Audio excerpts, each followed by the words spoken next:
Lecture du jour, bonjour. Et ce matin, on a attaqué le livre des Juges, chapitre 1 et chapitre 2.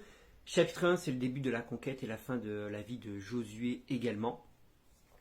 Et on a Caleb, on n'en parle pas beaucoup de Caleb, mais c'est l'espion avec Josué, ce sont les deux seuls qui ont été positifs et qui ont pu conquérir le pays promis. Et on voit cette conquête justement de Caleb dans le pays promis.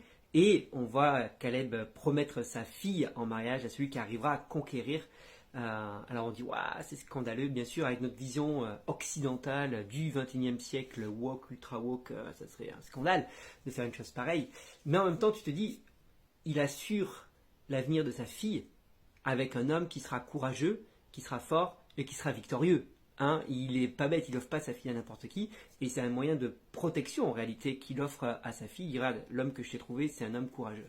Et en plus de ça, sa fille est une fille intelligente puisqu'elle va demander des sources d'eau.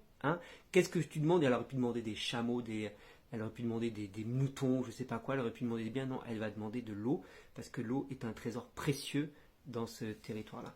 Et donc c'est une femme aussi intelligente. Chapitre 2, c'est vraiment intéressant et attristant aussi, mais des belles leçons à tirer. C'est qu'au final, on voit que le peuple d'Israël ne va pas obéir entièrement à ce que l'Éternel lui avait demandé.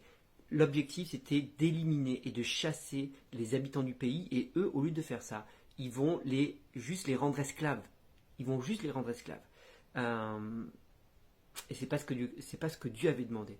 Et on voit par la suite, on voit des suites à la fin, c'est une fois que Josué est mort, une fois que tous ceux qui ont connu la sortie d'Égypte, qui ont connu les grands miracles, vont mourir, ils vont se détourner de Dieu et vont commencer à adorer qui? Le Dieu des habitants. Et donc ça, c'est une belle leçon pour nos vies, parce que parfois tu dis, Dieu te demande quelque chose de radical dans ta vie, de te séparer, d'éliminer certaines choses de ta vie, et toi tu es juste en mode, non, t'inquiète, je gère, je maîtrise, c'est mon esclave, c'est moi qui le tiens, c'est moi qui suis maître, c'est moi qui suis au-dessus, c'est moi qui domine.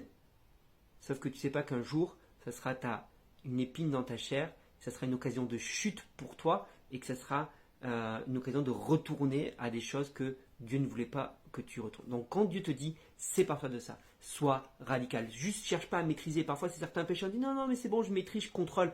C'est par toi.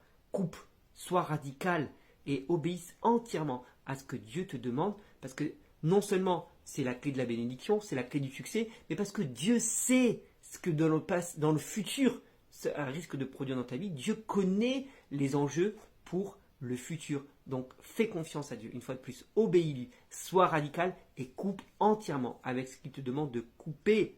Sois béni, bonne journée.